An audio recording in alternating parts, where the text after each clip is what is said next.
안녕하세요. 해피아이백과 진행을 맡은 허연주입니다. 오늘은 김한과병원에서 30년 이상 근무하신 선생님을 만나러 왔습니다. 김한과병원 백내장센터 백내장 전문의 김병혁 선생님 모셨습니다. 선생님 안녕하세요. 네, 안녕하세요. 네, 김병혁 선생님께서는 저희가 또 알고 있기로는 국내에서 가장 많은 백내장 수술을 하셨다는 얘기가 있습니다. 네, 그래서 그냥 하다 보니까 그렇게 됐네요. 예. 네, 김병혁 선생님께서는 지금까지 무려 22,000건의 임상 경험을 쌓으셨다고 하는데요. 오늘 백내장 제대로 알아볼 수가 있을 것 같습니다. 백내장은요, 국내에서 65세 이상 90% 이상이 걸린다는 그렇게 흔한 질환이기도 한데요. 그래서 많은 분들이 궁금해할 것 같습니다. 백내장을 전문으로 오랜 임상 경험에서 뽑아본 환자들이 가장 궁금해하는 질문 탑10을 꼽아봤습니다. 네, 여러분께서 굉장히 궁금하실 내용 준비했으니까요. 오늘 기대해 주셔도 좋을 것 같습니다. 네, 그럼 첫 번째 질문부터 살펴보겠습니다. 환자분들은 일단 수술을 하고 나면 잘 보일까 이런 생각을 하시거든요. 사실 이 백내장이 수정체 혼탁에 와서 흐릿하게 보이는 질환인데 과연 수술을 받으면 바로 잘 보일까요? 오늘도 이제 외래 와서 보신 환자분께서 똑같은 질문을 하시던데 보통 백내장 수술하면 시력이 확실히 좋아집니다. 근데 이제 거기는 전제 조건이 있겠죠. 그 환자가 불편해하고 시력이 떨어진 원인이 백내장이라면 확실히 좋아집니다. 근데 이제 눈이 안 보이는 것 자체가 전부 백내장이 원인은 아니고 다른 원인과 복합된 경우에는 백내장이 사라지더라도 다른 원인이 남게 되잖아요. 그러니까 이제 그 원인에 의해서 시력이 영향을 받게 됩니다. 예. 네, 일단 뭐 백내장 수정체에 있어서 문제가 있다면 해결이 되겠지만 수정체 외 부분에서 문제가 생기면 또 다르게 좀 수술 방법이라던가 진료를 좀 해봐야 될 것 같습니다. 그렇죠. 네, 그다음 질문은요. 일단 백내장 수술이다 보니까 좀 걱정이 되는 부분이 많습니다. 부작용이 생길까 이런 걱정이 있는데 네. 그래서 수술을 꺼릴 수가 있거든요. 그렇죠. 네, 그래서 백내장이 있으면 꼭 수술을 해야 할까 이런 질문도 많이 하는 것 같아요. 예. 그러니까 백내장이라는 병은 일단 노화에 의해서 시작이 되는데 계속 진행이 되기 때문에 일단 시작이 되면 언젠가는 수술을 하셔야 합니다. 단 지금 당장 할 거냐 나중에 할 거냐를 이제 결정하는 거죠. 그래서 불편하다는 정도에 따라서 수술 여부를 결정하게 됩니다. 네. 예.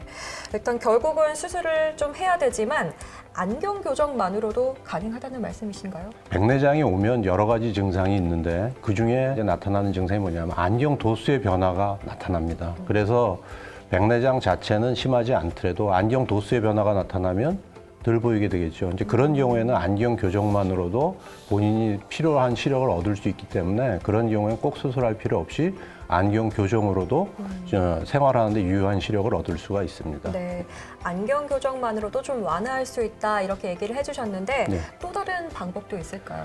그러니까 이제 어떤 것을 갖고 불편을 호소하느냐, 원인이 뭐냐, 단순히 백내장이 있어서 그것 때문이라면 해결하려면 수술밖에 없겠지만 환자가 불편해하는 것이 어떤 원인에 의한 것인가를 이제 구분하게 되겠죠. 그래서 우리가 수술하기 전에 최소한 해소할 수 있는 방법이 있는가를 따지게 됩니다. 네.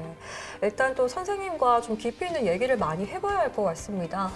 수술을 만약에 하게 된다면 그 수술 시기를 잘 정하는 것도 정말 중요한 부분인데요. 네. 환자분들의 입장에서는 이런 부분이 좀 어려울 수가 있어요. 선생님께서는 수술 어떻게 좀 결정을 하십니까? 환자가 불편해하는 것이 백내장 때문인지 아닌지를 이제 의사가 구분하게 되고요. 그다음에 환자가 불편해하는 것을 우리가 해소하는 방법이 백내장 수술밖에 없는가를 따지게 됩니다. 그래서 가장 중요한 거는 환자가 불편을 느끼느냐 아니냐. 그다음에 그게 진짜 백내장에 의한 것이냐를 구분하게 됩니다. 예. 네, 환자가 불편함을 느끼냐 아니냐 이 부분이 중요하다고 하셨는데 그렇죠. 그렇다면 이제 수술을 받게 되는 정말 환자분의 몸 상태가 정말 중요한 것 같습니다. 야, 그렇죠. 수술을 결정하기가 어려운 분들 혹시나 또 다른 치료법이 없을까 이렇게 또 생각하시는 분들이 있거든요. 예. 어떻습니까? 그러니까 이제 백내장 수술을 하러 온 게 아니라 이제 본인이 불편해서 병원에 왔는데 검사를 했더니 이제 백내장이라는 진단을 받았어요. 그러면 환자 입장에서는 굉장히 당황스럽습니다. 내가 마음의 준비도 안 돼 있고 한데 그러면 이게 급하게 수술해야 되느냐? 그럼 상태가 아직은 수술할 정도의 상태가 아니라라고 이제 의사가 설명을 하죠. 그럼 이제 환자가 그 다음에 궁금한 방법이 그럼 내가 이게 불편할 때까지 기다리는데 방치를 하면 되느냐라고 질문을 할 수가 있는데 안과 의사가 사용하는 약 중에 백내장 치료가 되는 약은 아니지만 진행을 지연시키는 약은 있습니다. 그게 이제 요도 화합물로 되어 있는 안약이 있는데 그걸 름으로 해서 백내장의 진행을 최대한 늦출 수가 있죠. 그래서 수술할 때까지 본인이 증상이 심해지기 전까지는 그런 약물을 사용하면서 상태를 지켜볼 수가 있겠습니다. 네. 일단 약물을 통해서 상태가 좀 진행되는 것을 늦출 수는 있지만 결국 치료법은 수술이 유일하다라는 말씀이신데요. 만약에 수술을 받게 됐을 때 그렇다면 혼탁해진 수정체를 제거하고 인공수정체를 넣게 되는데 이 인공수정체 선택이 정말 중요할 것 같습니다. 종류가 굉장히 다양하다고 들었거든요. 예전에는 인공수정체라는 게 백내장 수술의 기본이 아니었지만 요새는 백내장 수술한다라고 얘기를 하면 인공수정체를 삽입하는 게 그냥 기본입니다. 그 다음에 이제 최근 들어서 인공수정체의 종류가 굉장히 다양하게 만들어지고 있습니다. 다초점이라든가 난시를 교정하든가 하는 거죠. 그래서 환자가 원하는 상황 혹은 눈의 상태에 따라서 이제 렌즈를 선택하게 됩니다. 네, 인공수정체에 대한 질문도 있습니다. 이 인공수정체를 사용하게 되면 수명이 평생 갈까요? 그러니까 인공수정체는 쉽게 얘기하면 이제 뭐 유리 성분이라고 생각을 하면 됩니다. 그래서 눈 안에 유리가 들어가면 이것은 실제로는 뭐 사람의 수명보다도 더 오래 길겠죠. 그런데 대부분의 사람들이 이제 걱정하는 게 내가 수술하고 나서 과연 평생을 통해서 잘 볼 수 있느냐라는 질문을 하게 되거든요. 근데 인공수정체 자체 변화 때문에 나타나는 경우는 거의 없고요. 주로 눈의 상황이 변하게 됩니다. 그러니까 수술에 누울 당시의 상황하고 나이가 들어가면서 진행이 되면서 몸의 상태나 눈의 상태가 변하면 결론적으로 시력의 변화는 나타날 수 있겠죠. 원래 내 몸이 아니었던 새로운 물질이 들어오다 보니까 걱정이 될 수도 있는데 사실은 그 부분이 중요한 게 아니라 오히려 내 상태, 내 그렇죠. 눈의 상태가 좀 변화할 수 있기 때문에 그런 부분을 좀 조심을 해야 되는 것 같습니다. 일단 모든 수술이 다 그렇듯이요. 일단 이후에 어떻게 관리하느냐 이 부분도 참 중요하잖아요. 백내장 수술을 받고 어떤 점을 좀 주의해야 할까요? 그러니까 백내장도 아무리 간단하다 하더라도 수술임으로 해서 일단 처음에 수술하고 나서는 감염을 일단 제일 주의해야 하고요. 그다음에 눈이 안정되는 데는 보통 사람마다 차이는 있겠지만 평균 한 달 정도를 잡거든요. 그러니까 그때까지는 너무 무리하지 않아야 합니다. 눈을 너무 무리하게 사용한다면 초기에 눈이 안정화되기 전에 염증 같은 게 유발되는 경우가 있어요. 그래서 우리가 볼 때 이제 도리어 연세 많으신 분들이 몸이 더 약하니까 염증이 많을 거라고 추정하는 수가 있는데 의외로 염증이 생기는 경우가 젊은 분들이 더 많습니다. 그래서 왜 그런가라고 생각을 해봤더니 역시 젊은 분들이 연세 드신 분보다는 눈을 많이 사용하는 경우가 더 많죠. 그래서 안정되기 전에 눈을 너무 많이 사용하면 일시적으로 염증이 생기는 경우들을 우리가 보게 되거든요. 그래서 이제 주의해야 될 거는 수술하면 처음에 한 2주 정도는 뭘 집중해서 보는 것도 좀 자제를 해야 된다라고 알고 계시면 될 겁니다. 네, 일단 눈을 좀 쉬게 해줘라 이런 말씀이신데요. 사실 저도 놀랬던 게 오히려 젊은 분들이 회복이 더 빠를 줄 알았는데 요즘에 또 스마트폰 정말 많이 사용하잖아요. 그렇다 보니까 이 뗄래야 뗄 수 없는 이 스마트폰 때문에 젊은 분들 눈을 무리하게 사용하다 보니까 또 상태가 안 좋아질 수도 있다. 이런 부분을 좀 조심해주면 좋겠다라고 하셨습니다. 선생님 또 다른 주의사항 있을까요? 눈이 안정이 되고 완전히 장착되기 전까지는 무리를 하지 않는다. 라는 게 이제 가장 기본이겠죠. 네, 주의사항 꼭 챙기시면 좋겠습니다. 네, 그리고 2000년대 초 라식 붐일 정도로 이 시력 교정술이 유행을 했습니다. 그래서 시력 교정술을 받은 분들이 정말 많을 텐데요. 시력 교정술을 받았지만 백내장 수술이 가능할까 이런 고민도 있습니다. 당연히 수술은 가능합니다. 우리가 보통 백내장 수술해서 인공수정체를 눈에다 삽입하게 되는데 인공수정체를 삽입할 때는 그냥 의사가 결정하는 것은 아니고요. 눈의 상태를 이제 검사를 해서 거기서 이제 데이터를 뽑아내서 그걸 이제 컴퓨터로 돌리면 컴퓨터 프로그램에 의해서 도수를 결정하게 됩니다. 그래서 대강 얼마짜리 도수가 들어가면 이 환자가 얼마의 시력을 나타낼 수 있다라는 걸 이제 알게 되고 그런 이제 렌즈를 선택해서 집어넣게 되는데 문제는 라식이나 라섹을 한 경우에는 눈의 형태가 변형이 오기 때문에 그 데이터가 이제 차이가 나게 됩니다. 그래서 초창기 때, 그러니까 라식 라섹한 환자들이 굉장히 드물었을 때는 의사들이 굉장히 당황을 했어요. 막상 통계 프로그램을 돌려서 수술했더니 오차가 너무 크게 나는 겁니다.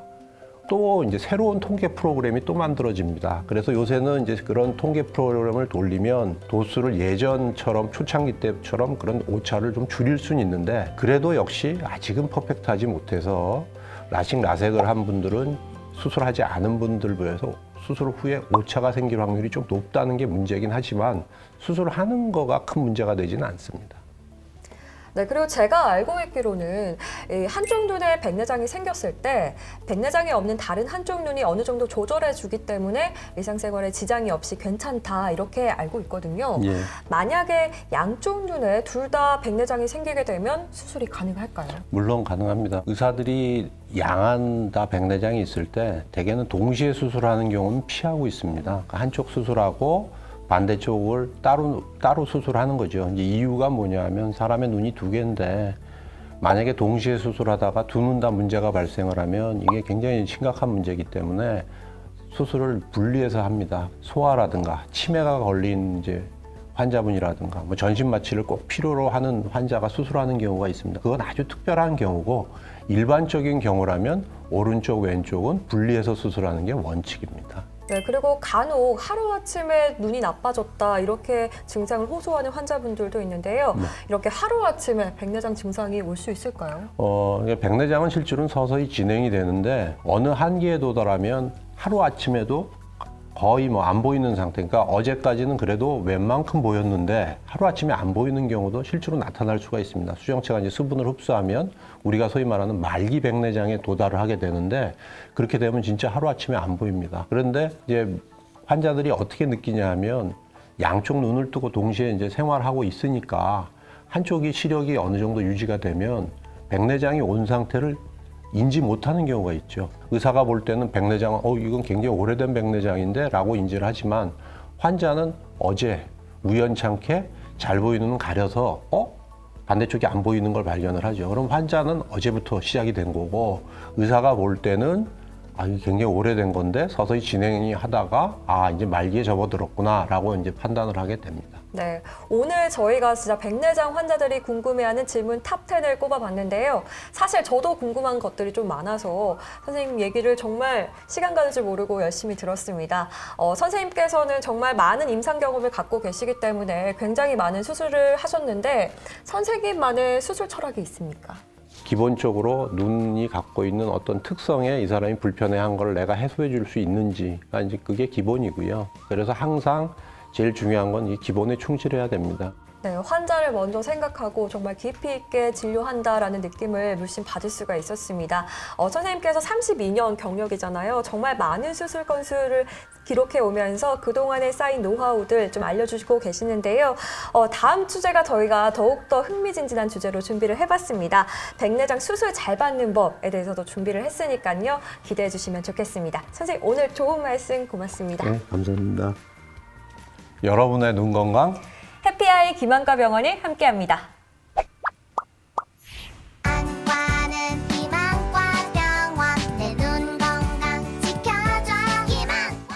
백내장이 생기면 가장 대표적인 증상이 바로 가 되겠습니다.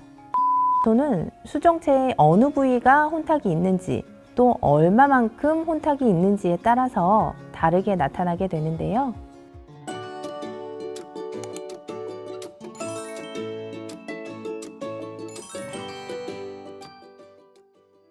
안녕하세요. 김학과 병원 녹내장센터 전문의 정동진입니다.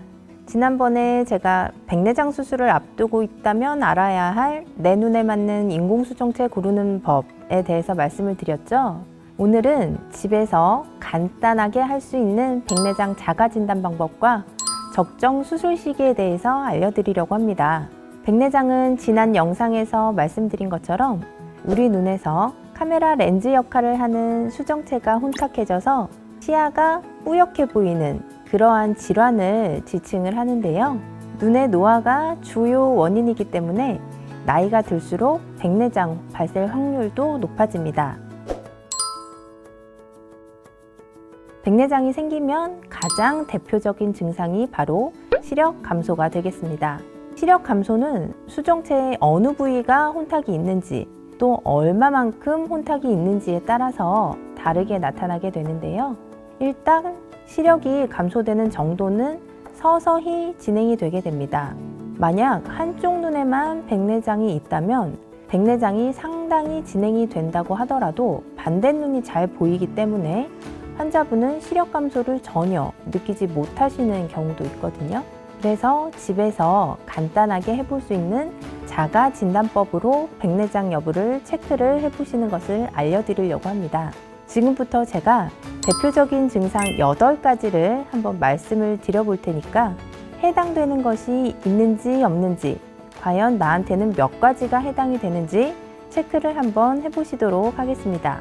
먼저 1번, 눈앞에 안개가 낀 것 같이 느껴진다. 2번, 먼 거리도 흐릿하게 보이고 가까운 거리도 흐릿하게 보인다. 3번, 실외의 햇빛뿐만이 아니라 실내 조명에도 눈이 부시다. 4번, 한쪽 눈을 감고 사물을 봤을 때 사물이 여러 개로 겹쳐 보인다.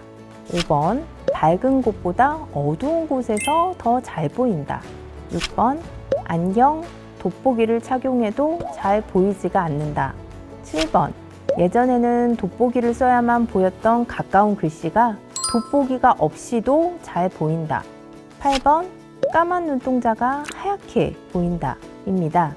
이 중에서 4번, 한쪽 눈을 감고 사물을 볼 때 겹쳐 보인다, 즉 단한 복시라고 저희가 이야기를 하는데요. 이 이야기는 수정체에 부분적인 혼탁이 생기면서 사물이 두 개로 겹쳐 보이는 경우를 이야기를 하는데요. 단한 복시와 양한 복시는 조금은 다릅니다. 양쪽 눈으로 볼 때 만약에 복시가 보이고 한쪽 눈을 가렸을 때 복시가 호전이 된다. 이거는 백내장 때문에 생긴 복시가 아니고 머리 쪽이나 다른 질환이 있어서 생긴 복시이기 때문에요. 다른 질환이 있는지를 감별을 해야 되거든요. 하지만 한쪽 눈을 가렸는데도 겹쳐 보이거나 이중으로 보인다. 이럴 때에는 백내장 또는 망막 질환이 있어서 겹쳐 보이는 것이기 때문에 그때에는 어떠한 질환이 있는지 꼭 검사를 받아보셔야 하고요.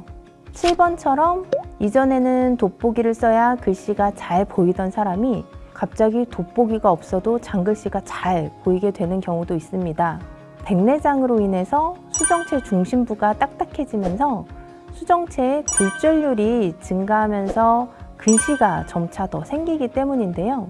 처음에는 근거리가 이전보다 돋보기가 없이도 잘 보이게 되지만 시간이 지나면서 혼탁이 점점 심해지면 그렇게 잘 보이던 근거리도 점차적으로 더 보이지 않게 되게 됩니다. 제가 아까 8번에서 까만 눈동자가 하얗게 보인다 라고 말씀을 드렸는데 이때 익상편 질환하고 조금 헷갈려 하시는 분들이 있거든요. 나 예전에 백내장 수술 받았는데 왜 또 내가 백내장이야? 라고 이제 말씀을 하시는 분들이 있는데 익상편이라고 해서 하얀 눈동자에서 결막 쪽에서 이제 까만 눈동자로 하얗게 자라오는 질환이 있어요. 백태라고 말을 하는데 겉에서 하얗게 자라와서 하얀 살을 제거를 했던 것을 이제 백내장 수술을 했다고 많이들 어르신들이 알고 계신데 그건 백내장 수술을 하신 게 아니고 익상편이라는 그런 질환을 수술을 하신 거고 백내장은 눈 속에 있는 수정체를 직접 제거를 하고 인공수정체를 넣는 수술이 백내장 수술이기 때문에 익상편과 백내장은 다른 질환이라는 것을 꼭 알고 계셔야 하겠습니다. 그래서 안과에 오셔서 내가 한 수술이 백내장 수술이 맞는지 그것도 한번 확인을 받으셔야 할 것 같고요. 제가 말씀드린 항목들 중 3가지 이상 해당이 될 경우 백내장을 의심을 해보실 수 있기 때문에 이때에는 가까운 안과에 가셔서 꼭 백내장이 있는지 정밀 검사를 받아보시는 것이 좋고요. 백내장은 적정 시기에 수술을 받으시는 것이 중요하게 되겠습니다. 서서히 진행이 되는 그러한 질환이기 때문에 초기에는 환자분께서 시력에 큰 불편이 없고 합병증의 발생 위험이 없다면 진행을 억제하는 약물 치료를 저희가 시도를 해볼 수도 있고요.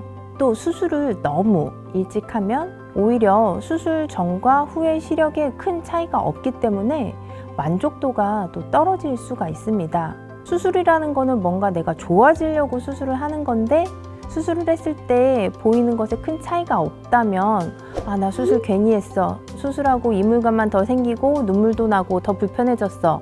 하고 더 불편감을 느낄 수가 있거든요. 하지만 시력 저하가 진행이 되고 일상생활을 함에 있어서 불편함이 느껴지게 되면 그때는 백내장의 수술적인 치료가 바로 필요한 시기가 되겠습니다.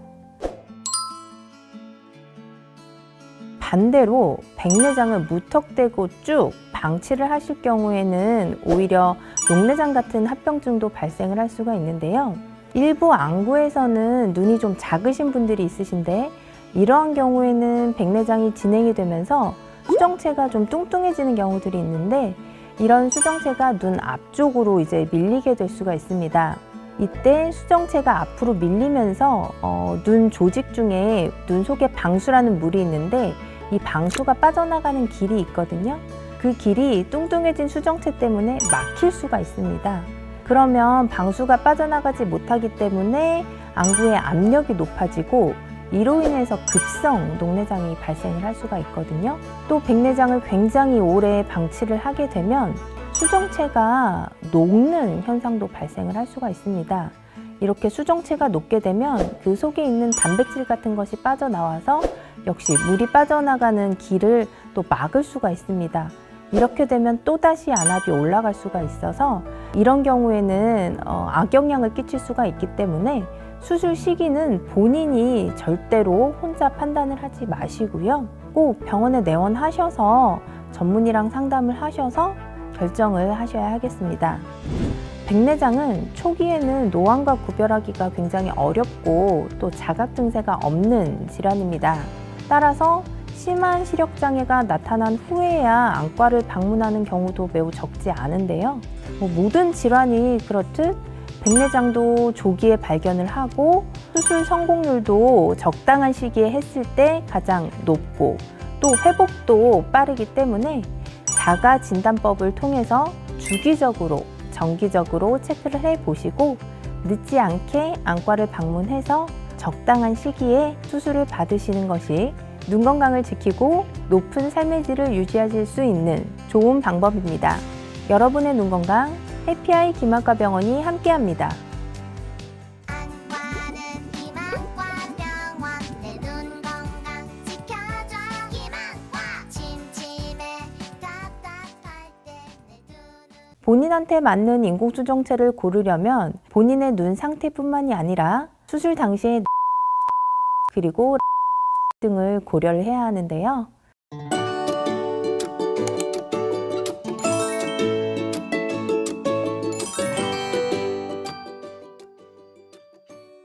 안녕하세요. 김학과병원 전문의 정종진입니다. 백내장은 대표적인 노인성 안질환으로 언젠가는 수술이 꼭 필요한 안질환입니다. 백내장이 있으신 분들이 수술 정보를 얻기 위해 유튜브 검색을 하시다 보면 인공수정체라는 단어를 자주 보셨을 텐데요. 여기서 말하는 수정체는 눈 안에 있는 볼록 렌즈 모양의 투명한 조직인데요. 카메라 렌즈처럼 눈에 들어온 빛을 굴절시켜서 물체 초점이 망막에 정확하게 맺히도록 하는 역할을 하는데요. 백내장이 생기면 투명했던 수정체가 눈의 노화로 인해서 혼탁이 생기기 때문에 백내장 수술을 할 때에는 혼탁해진 수정체를 제거를 하고 투명한 깨끗한 인공수정체를 삽입하는 과정이 필수적으로 시행을 하게 됩니다. 이때 사용하는 인공수정체는 거의 영구적으로 사용을 하게 되는데요. 그렇기 때문에 교체를 하려면 위험도가 굉장히 크고 또 술기도 어려운 편이어서 처음부터 본인한테 맞는 인공수정체를 선택을 해서 삽입을 하는 것이 굉장히 중요합니다. 본인한테 맞는 인공수정체를 고르려면 본인의 눈 상태뿐만이 아니라 수술 당시의 나이, 직업, 그리고 라이프 스타일 등을 고려를 해야 하는데요. 그래서 오늘은 내 눈에 맞는 인공수정체를 고르는 방법을 알려드리도록 하겠습니다. 먼저 인공수정체의 종류에는 크게 단초점과 다초점이 있습니다. 우리 눈의 수정체는 거리를 어디를 보느냐에 따라서 모양체 근육을 조절을 시키는데요. 모양체 근육이 수축이 되고 또 이완이 되는데 인공수정체에는 그러한 조절력이 없기 때문에 특정한 거리에 초점을 맞춘 렌즈를 사용을 하게 되는데요. 단초점 인공수정체는 하나의 초점을 가지고 있는 렌즈로 근거리 또는 원거리 시력 중에 한 가지만 교정이 되게 됩니다.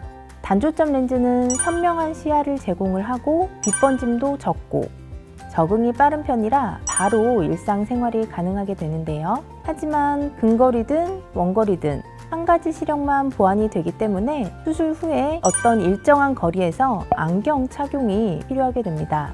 우리가 실제 사물을 볼 때에는 멀리 있는 것도 보고 가까이 있는 것도 보고 번갈아 가면서 보게 되기 때문에 특정 거리에서는 안경 착용을 해야 된다는 의미인데요.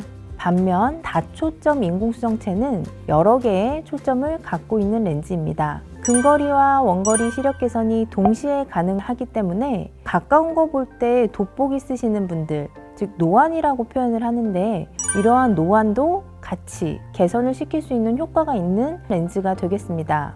하지만 단초점 인공수정체보다 여러 가지 기능이 들어있기 때문에 가격이 다소 많이 비싸고 야간에는 일부 다초점 인공수정체에서는 빛 번짐이 발생을 할 수도 있고 시야가 약간은 어둡게 느껴지는 렌즈도 있습니다. 다초점 인공수정체는 여러 가지 종류가 있는데요. 이중 초점 렌즈, 삼중 초점 렌즈, 그리고 연속 초점 렌즈로 구분이 됩니다. 이중 초점 렌즈는 근거리와 원거리 이렇게 이중으로 초점을 맞춘 렌즈가 되겠고요. 삼중 초점 렌즈는 근거리와 중간거리, 원거리 모두에 초점을 맞춘 렌즈가 되겠습니다. 연속 초점 렌즈는 초점의 끊김이 없고 빛 번짐과 눈부심의 정도가 덜한 편으로 알려져 있는 렌즈가 되겠습니다. 인공수정체는 생활 패턴, 직업, 취미 등을 종합적으로 고려를 해서 선택을 하면 좋은데요. 특히 운동, 스포츠, 레저 활동 등을 즐겨 하시는 액티브한 라이프 스타일을 가지고 계시다면 필요에 따라서는 때때로 안경을 착용해야 되는 단초점 인공수정체는 다소 불편하실 수도 있습니다. 반면에 밤운전을 직업적으로 많이 해야 하시는 분들이 계시다면 다초점 인공수정체를 사용을 해서 수술을 하시는 경우에는 전조등이나 신호등을 볼 때 눈부심이나 빛 번짐 현상이 있을 수도 있거든요. 그렇기 때문에 수술 후에 어느 정도 불편감이 생기는 경우도 발생을 할 수가 있습니다. 이런 경우에는 다초점 인공수정체보다는 단초점 인공수정체를 하시는 것이 나을 수도 있고요. 혹은 다초점 인공수정체 중에서도 빛 번짐이 비교적 덜하다고 알려져 있는 그 렌즈를 선택을 하는 것이 좋을 것 같습니다. 그 외에도 일상생활을 하실 때 본인이 근거리, 중간거리, 원거리 세 가지 초점 중에서 어느 초점을 자주 사용을 하시는지 생각 좀 해보시면 좋을 것 같은데요. 좀 더 이해하기 쉽게 제가 이 초점을 비교를 해드리자면 근거리는 주로 스마트폰을 보거나 혹은 독서, 메이크업을 할 때 필요한 큰 거리가 될 것 같고요. 중간거리는 내비게이션을 보시는 거리 혹은 컴퓨터 모니터를 보시는 거리, 요리를 하시는 그 거리로 생각을 좀 해주시면 좋을 것 같고 원거리 같은 경우는 운전을 하거나 혹은 극장에서 영화를 보는 거리, 집에서 TV를 보는 거리 그 정도 거리라고 생각을 해주시면 좋을 것 같습니다. 사무작업을 많이 하시는 분들 같은 경우 서류를 볼 때에는 근거리 그리고 컴퓨터 모니터를 많이 볼 때에는 중간거리를 보기 때문에 근거리와 중간거리 시력 개선에 특화된 그런 렌즈를 선택을 해서 백내장 수술을 받으시면 좋을 것 같습니다. 오늘은 백내장 수술에 필요한 인공수정체 선택 시에 고려해야 할 사항에 대해서 말씀을 드렸는데요. 인공수정체 종류에 따라서 수술 후 결과와 나타날 수 있는 부작용이 조금씩 다르기 때문에 내가 일상생활에 어느 정도의 시력을 맞춰서 사용하는 환경인지를 잘 생각을 하셔서 인공수정체를 선택을 하는 것이 좋을 것 같습니다. 정밀 검사와 담당 주치의와 충분한 상담을 거치셔서 백내장 수술 후에 높은 삶의 질을 유지하시기를 바랍니다. 여러분의 눈 건강 해피아이 김학과 병원이 함께합니다. 안과는 김학과 병원 내 눈 건강 지켜줘 김학과 침침해 답답할 때 내 눈을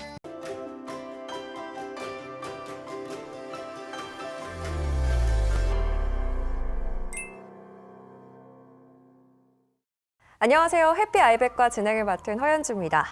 이번 영상은요, 백내장 시리즈 마지막 편인데요. 아직도 1편과 2편 보지 못한 분들이 있다면 보고 오시면 더욱더 유익하게 보실 수가 있겠습니다. 김한과 병원에서 32년 차 백내장 전문의와 함께 백내장에 대한 얘기 들어보겠습니다. 백내장 수술 지금까지 22,000건에 달하는 임상 경험을 갖고 계십니다. 선생님 안녕하세요. 네, 안녕하세요. 백내장 수술 저희가 위험한 경우에 대해서 좀 설명을 드릴까 하는데요. 사실 정말로 주변에서 많은 분들이 백내장 수술을 받으니까 그렇게 위험하진 않겠다라고 생각하실 수도 있습니다. 하지만 의외로 한국소비자원의 보도 자료에 따르면요. 2017년부터 19년까지 접수된 안과 관련 진료에서 피해 구제 신청 84건 중에서 40건이 백내장이 차지했습니다. 그 정도로 많다는 건데요.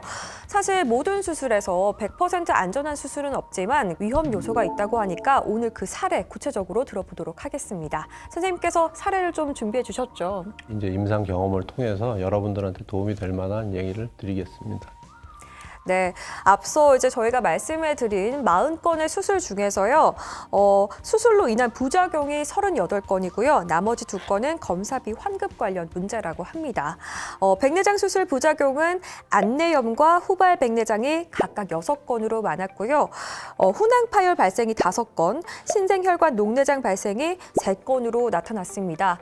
저희가 이름을 이렇게 들으니까 잘 모르겠어요. 구체적으로 설명해 주시면 좋을 것 같습니다. 예, 이제 안내염이라는 게 실제로 의사가 제일 두려워하는 것 중에 하나입니다. 그러니까 수술한 부위에 이제 감염이 되는 경우를 얘기를 하는데요. 이거는 아주 심한 경우에 이제 실명까지도 갈 수 있기 때문에 의사가 이제 굉장히 두려워하는데 통계에 의하면 0.1% 정도 안내염이 발생할 수 있다고 합니다. 그러니까 0.1%면 한 1000건 하면 1건 정도 생긴다는 얘기가 되겠죠. 그런데 이게 수술 중에 나타날 수도 있지만 수술 후에 눈을 관리하는 거에 의해서도 또 나타날 수가 있습니다. 그래서 수술하고 나면 완전히 회복되기 전까지 관리하는 게 굉장히 중요하고요. 훈항 파열 경우에는 실제로는 수술에서 빈번하게 일어날 수 있는 부작용이라고 할 수 있습니다. 하지만 대개 훈항 파열이 돼도 의사들이 충분히 해결할 수가 있거든요. 훈항 파열로 인해서 아마 다른 합병증이 생김으로 해서 아마 되지 않았나 싶고요. 신생혈관 녹내장 이런 거는 일반적인 백내장 수술에서 나타나기는 어렵고 아마 당뇨나 뭐 그런 합병증이 있는 환자였을 확률이 높습니다. 네, 일단 뭐 기저 질환이 있으신 분들은 좀 조심을 해야 될 것 같고요. 아무래도 저는 사실 수술이라고 들으면 일단 무서움이 먼저 들거든요. 그래서 걱정하는 분들이 많을 텐데 선생님께서 이 수술할 때 위험도를 좀 판단하는 기준이 있을까요?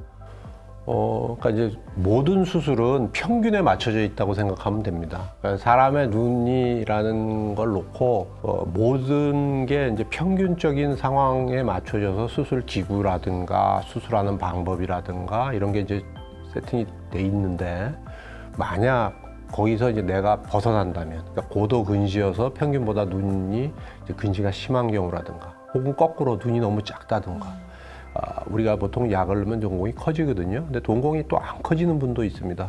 이런 이제 복합적인 상황, 그다음 백내장의 정도, 이제 이런 거에 따라서 위험도를 나누게 됩니다. 일단 위험하다고 하면 걱정부터 되기 때문에 일단 선생님과 함께 좀 구체적으로 상담을 받는 것도 중요할 것 같습니다. 선생님께서 32년 차 경력이시니까 정말 많은 수술을 하셨는데요. 그 중에서도 정말 기억에 남는 아찔했던 순간, 가장 위험했던 수술이 어떤 게 있을까요? 네, 뭐 수술 중에 이제 여러 가지 경우를 당하게 되죠. 뭐 환자가 협조를 안 해서 당황스럽다던가, 뭐 근육이 약해서 당황스럽다던가, 갑작스럽게 녹내장이 나타나는 경우가 있습니다. 이제 악성 녹내장이라고 의사들은 그러는데 수술 중에 갑자기 이제 안압이 올라가면서 돌덩이처럼 올라가는 경우들이 있거든요. 그런 경우에는 굉장히 당황스럽습니다. 또 이제 악성 녹내장이 생기면 방수가 이제 원래 방향하고 다르게 흐르게 되면 이제 순간적으로 나타나거든요. 그럼 눈이 이제 순간적으로 딱딱해지면 그 순간에 이제 그걸 해소하지 않으면 수술을 진행할 수가 없게 됩니다. 한 경우는 우리 이제 같이 이제 수술 들어간 이제 전임이가 갑자기 내가 주사를 달라 그러니까 이제 당황한 거예요. 그러고서 이제 갑자기 그 주사 바늘로 훈항을 찔러서 이제 방수를 빼내니까 뭐 우리가 금기시하는 훈항을 갑자기 주사 바늘 찔러서 물 빼내고 수술 진행하니까 그냥 우리 전임이는 깜짝 놀란 거예요. 수술 중에 하면 안 되는 일인데 아니죠. 그 눈을 그 상태에서 해결하기 위해서는 훈항 파열시키고 해결하고 백내장 수술 진행하면 되니까. 그리고서 이제 수술을 진행하고 나왔어요. 그 다음에 이제 잘 모르니까 이제 상황 설명을 해준 거죠. 뭐 이러이러해서 이렇게 해결했다 그러니까 그 순간에 이제 원인이라든가 그런 걸 순간적으로 파악을 하면 또 해결 방법도 찾을 수가 있습니다. 선생님께서 이렇게 위험한 상황에서 다른 전임의 선생님들이 놀랄 정도로 이렇게 결정적인 순간에 빠른 판단을 해줄 수 있다는 게 정말로 명예의 모습을 보여주고 있는 것 같아요. 사실 이런 예기치 못한 상황 말고도요, 환자의 눈의 구조적 이유 때문에 수술의 위험이 높을 수도 있다고 하는데 그런 경우도 있습니까? 눈이 너무 작으면 굉장히 위험합니다. 그러니까 수술 자체도 어려울 뿐만 아니라 수술 과정, 그다음에 이제 생길 수 있는 부작용들 이런 거에 대해서 굉장히 이제 느끼게 되죠. 그래서 어쩔 수 없이 손을 대야 되는 경우들이 생기고 환자한테 수술 전후의 문제점, 위험도 이런 걸 설명드리고 그다음에 이제 선택을 하시라 그러고 그래도 이제 원하시면 그때는 뭐 의사된 입장에서 당연히 손을 대야 되겠죠. 그래서 그런 경우에 이제 결과가 잘 나오면 저도 좋고 환자도 좋죠. 근데 이제 그렇지 못할 수도 있다는 게 이제 항상 문제입니다. 네, 그래서 일단 수술 전에 환자와 대화를 좀 깊이 해주는 게 중요한 것 같습니다. 일단 또 수술 결정은 또 환자 본인이 하는 거니까요. 정말 좋은 선생님을 만나서 내가 진료를 받는 것도 정말 중요한 것 같습니다. 일단 지금까지 저희가 백내장의 위험한 케이스에 대해서 좀 짚어봤었는데요. 사실 수술을 앞두고 걱정이 더 많을 겁니다. 위험한 상황들을 들어보니까 난 저러면 어쩌지 이렇게 고민이 되실 텐데 수술을 최대한 안전하게 받기 위해서 꼭 알려주고 싶은 게 있으실까요?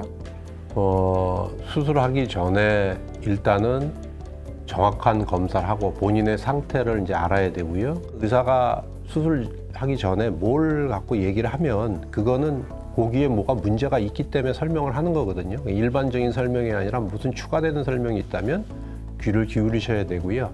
그 다음에 이제 수술 결정 나고 하면 일단 의사를 믿어야 되고 그 다음에 이제 뭐 기만과 병원의 장점이라면 우리가 의도하지 않은 어떤 게 생겼을 때 여러 의사들, 그러니까 뭐 망막 의사, 녹내장 의사들이 있으니까 같이 협업으로 해서 최대한 환자한테 도움이 되게 해결할 수 있다. 이제 그게 저는 항상 기만과 병원의 장점이 아닐까라고 생각을 합니다. 네, 일단 뭐 백내장 수술 정말 많이들 하는 수술이지만 기만과 병원에서는 백내장뿐만 아니라 망막, 각막 뭐 등등의 각 분야에서 전문가들이 계시기 때문에 순간순간 또 대처를 할 수가 있고 전체적인 그 눈 건강을 책임질 수 있는 것 같습니다. 네, 오늘 1편에서부터 지금 3편까지 저희가 백내장 수술에 대해서 얘기를 했는데요. 백내장 수술을 앞두고 걱정하는 분들이 많습니다. 선생님께서 한 말씀 좀 해주시면 좋을 것 같아요. 의사 검사에서 이제 정확한 진단이 되고 특별히 이제 어떤 문제가 되는 거에 대한 지적이 없고 그렇다면 이제 의사를 믿고 수술을 진행하시면 되고요.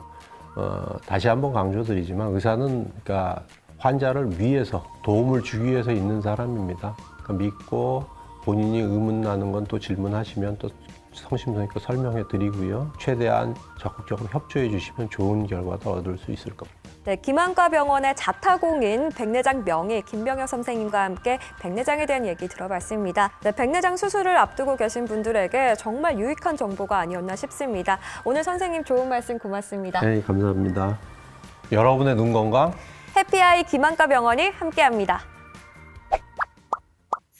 안과는 기만과 병원 내 눈 건강 지켜줘 기만과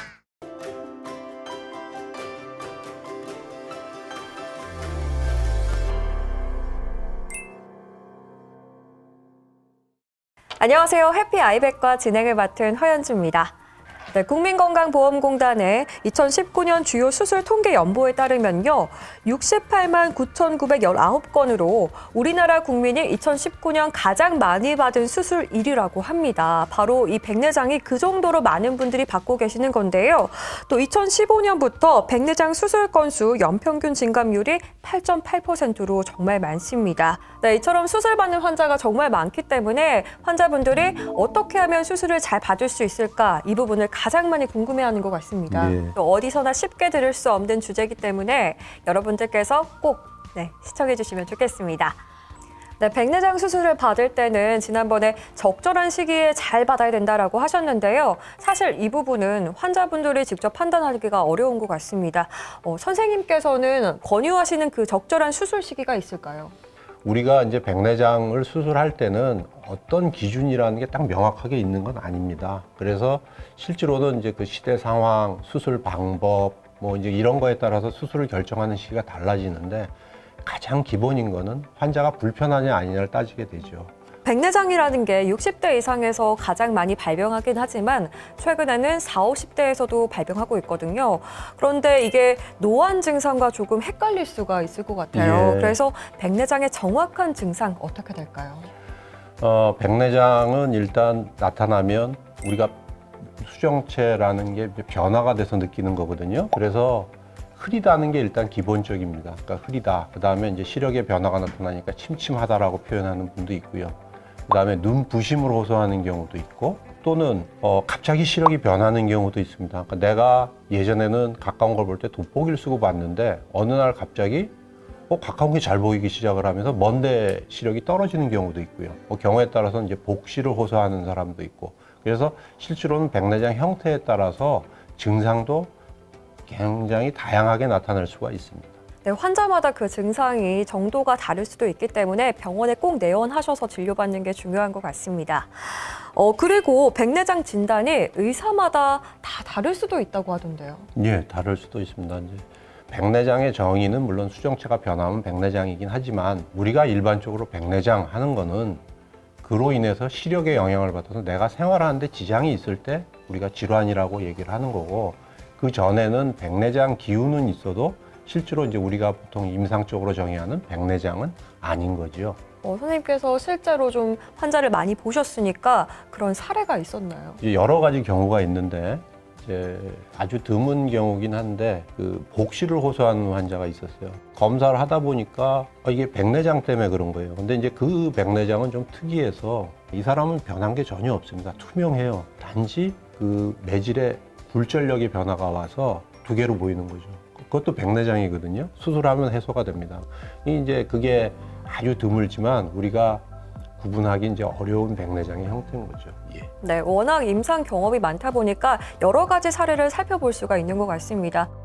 네, 그리고 선생님께서는 이 수술을 받을 때 환자분의 불편감 정도도 중요하다고 하셨는데요. 예.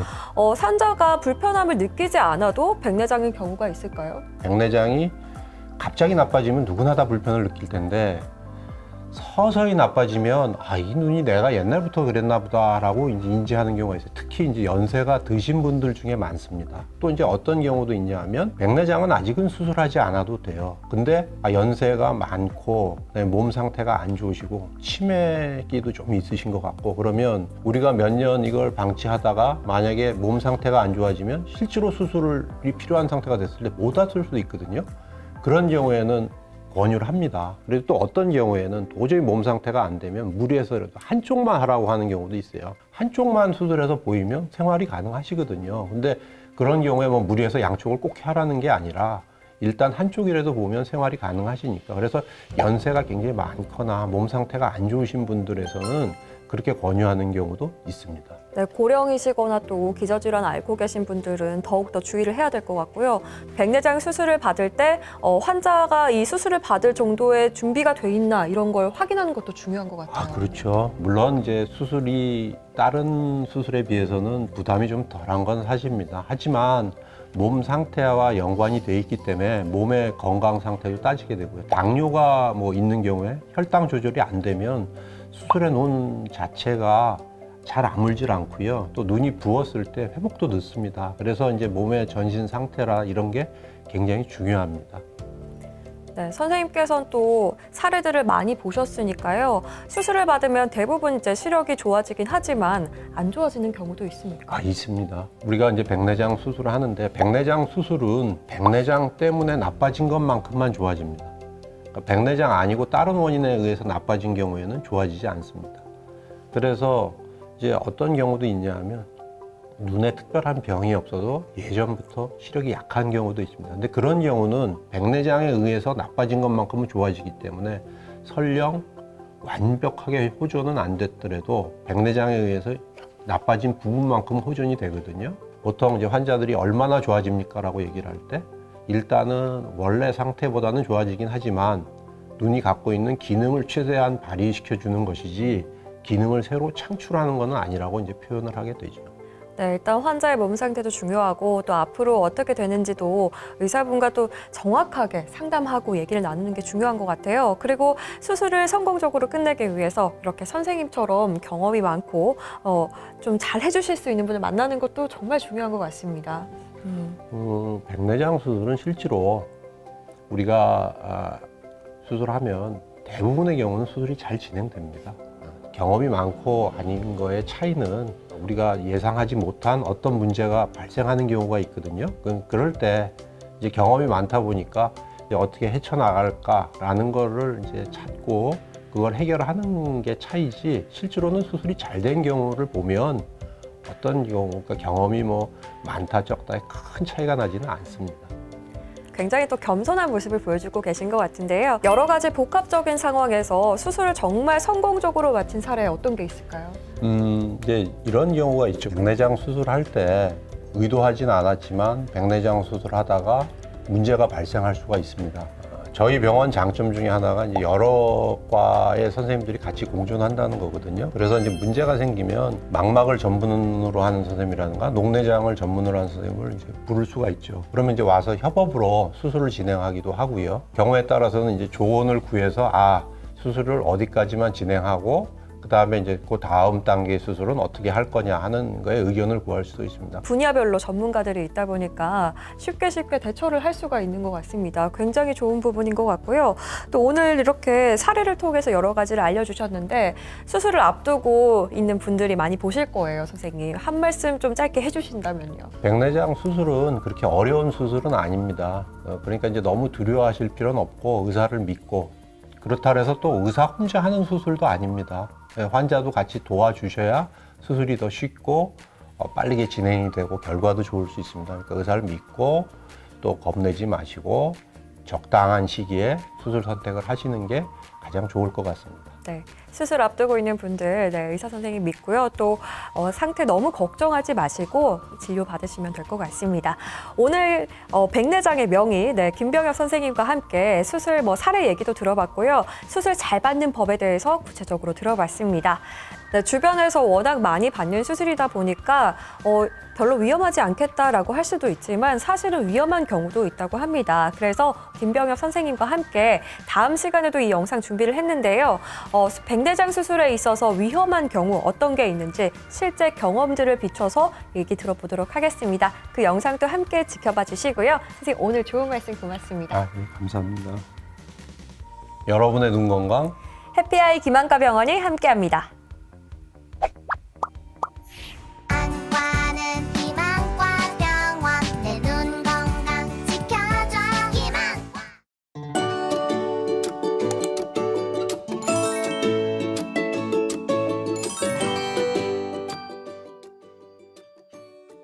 안녕하세요. 해피아이 백과 진행을 맡은 박지영입니다. 오늘은 백내장 수술 그리고 각막 분야 권위자이신 우리 김한과 병원 차흥원 선생님 모셨습니다. 안녕하세요. 네, 안녕하세요. 선생님 간단하게 소개 한 말씀 부탁드릴게요. 네, 안녕하세요. 김한과 병원 전문의 차흥원입니다. 저는 눈의 전환부와 관련된 백내장 각막, 또 굴절 수술, 오타모번 치료 등을 전문적으로 하고 있습니다.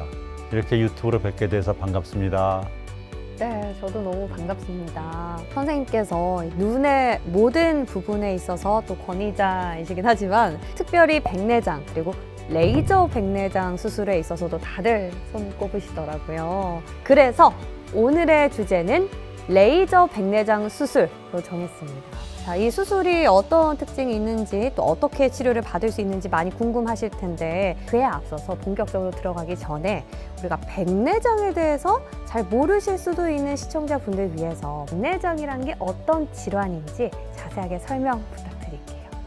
백내장은 우리 눈을 카메라에 비교하면 카메라의 렌즈에 해당하는 투명한 수정체의 혼탁이 온 상태를 말하는 거거든요. 주로 노화라든가 외상 이런 전신 질환, 합병 등으로 발생하게 되는데 백내장이 생기면 카메라의 렌즈가 뿌옇게 흐려진 거랑 마찬가지니까 시야가 흐려지게 되고 시력이 떨어지는 현상이 나타나게 됩니다. 노안 증상이라고 착각하시는 분들도 많이 있죠. 왜냐하면 나이가 들어서 많이 생기기 때문에. 근데 제 주변의 어르신들도 보면 그래서인지 백내장 수술을 고려하시는 분들 굉장히 많은데 이 수술 많이 하시는 만큼 간단한가요? 이게 지금 우리나라 수술의 거의 제 1위를 지금 차지하고 있는데요. 수술이 그렇게 간단하지는 않습니다. 수술하는 방법을 간단히 설명드리면 눈 속에 수정체가 혼탁된 거니까 눈을 한 2mm 내지 3mm 정도 절개를 하고 나서 그 안에 있는 혼탁해진 수정체를 빼내고 그 자리에 이제 인공 수정체를 넣습니다. 발병 초기에는 뭐 약물을 처방하기도 하는데 그것은 백내장 진행 속도를 억제하는 보조적인 역할만 하는 거고 근본적인 치료는 아닙니다. 약물은 그러니까 조금 시기를 늦추는 것뿐이지 궁극적으로 수술이 필요하다라고 말씀 주셨는데 최근에 또 레이저 백내장 수술에 대해서 궁금해하시는 분들도 굉장히 많더라고요. 그냥 수술이랑 어떤 차이점이 있을까요? 그 레이저 백내장 수술은 이제 말 그대로 백내장 수술에 레이저를 사용한다는 거거든요. 빛을 이용해서 실시간으로 환자의 눈을 스캔을 합니다. 그래서 각도, 깊이 이런 걸 다 스캔해서 아주 빠르고 정확하게 측정한 뒤에 레이저를 이용해서 각막 수정체 정랑 또는 수정책 등을 절개해서 부작용을 줄이면서 정확하게 수술이 가능하게 하는 겁니다.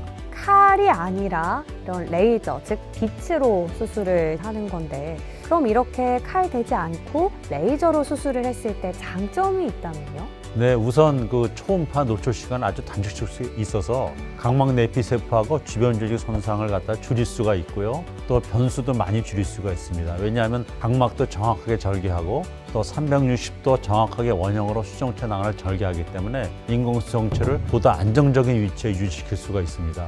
그리고 또 더불어서 각막 이완 절개술도 같이 시행할 수가 있기 때문에 백내장 수술과 동시에 난시 교정 수술을 할 수 있다는 특징이 있습니다. 반대로 모든 수술이 좋기만 하진 또 않을 것 같은데요. 단점이 있다면요? 단점이 있다면 비용이 일단 많이 드는 것이고요. 그래서 진료 시에 장단점을 전문의하고 잘 상의해서 수술 방법을 결정할 필요는 있습니다. 환자 스스로의 어떤 상황이라든지 눈 상태를 적절하게 고려해서 수술을 참고해 보시면 좋겠습니다. 이 레이저 백내장 수술에서 이용되는 레이저 기계가 가장 중요할 것 같다라는 생각이 드는데 그 종류 간단하게 좀 들어볼 수 있을까요? 안과 영역에서 일반 사람들한테 잘 알려진 것이 아마 엑시머 레이저일 거고 그 다음에 이제 femtocho 레이저일 텐데 엑시머 레이저는 413 나노메타 화장을 이용하고 그래서 라직 수술에 많이 쓰이는 거고요. 이 백내장 수술에 쓰이는 femtocho 레이저는 1030 나노메터를 사용해요. 좀 화장이 다르죠. 그래서 현재 이 김한과 우리 병원에서는 이제 femtocho 레이저를 이제 백내장에 수술하고 있습니다. 정말 어렵네요. 저는 뭔가 스타워즈에 나오는 그런 광선검이 떠오르는데 슉슉 이런 거 같아요. 맞아, 그거랑 같은 겁니다. 아 진짜요? 네. 그럼 각각의 어떤 특징이 있을까요, 선생님? femtocho라는 게 10의 마이너스 15승이거든요. 1000조분의 1입니다. 그러니까 엄청 짧은 시간에 레이저가 나오는 아주 초미세 레이저인데요. 그래서 수술 회복 시간도 짧고 합병증도 낮은 편입니다. 이 손상을 최소화할 수 있고 동시에 정확도까지 높으니까 주로 어르신, 좀 나이가 있으신 분들께 이 레이저 백내장 수술을 권하시나요? 거의 모든 백내장 환자에서 이 레이저 백내장 수술을 받을 수 있습니다. 네, 다만 각막 내피 세포 상태가 좋지 않거나 또는 인공수정체를 삽입할 수 있는 공간이 있어야 되는데 그 공간이 충분치 않은 그런 분도 또 수정체가 아주 딱딱해서 미리 좀 이렇게 쪼개놔야겠다. 그렇지 않으면 부작용이 많이 생기겠다. 이런 분들한테 그 레이저 백내장을 우선적으로 고려하는 것을 추천하고 있습니다. 비단 나이에뿐만 아니라 환자의 눈 상태 그리고 비용적인 부분까지 고려가 돼야 되는 것 같습니다. 그럼 반대로요. 이런 환자분들께서는 레이저 백내장 수술은 조금 어렵다 하는 경우도 있을 것 같아요. 그런 경우도 있죠. 이게 레이저니까 빛의 일정이니까 이거 눈 안으로 들어가야 되거든요. 근데 각막에 혼탁이 있다. 레이저가 잘 투과하지 않기 때문에 이런 분들은 이제 백내장 레이저 수술을 받을 수가 없죠. 안타깝게도 또 그런 눈의 상태에 따라서 달라질 수 있는 것 같습니다. 그러면 이런 케이스를 가진 환자분들이 많은 편인가요? 그래서 이렇게 많지는 않지만 수술 상담을 하다 보면은 덜어 있는 편입니다. 그러니까 백내장 수술 전에는 항상 그 내 눈에 맞는 수술법을 결정하기 위해서 반드시 안과 정밀 검진을 받는 것을 추천드립니다.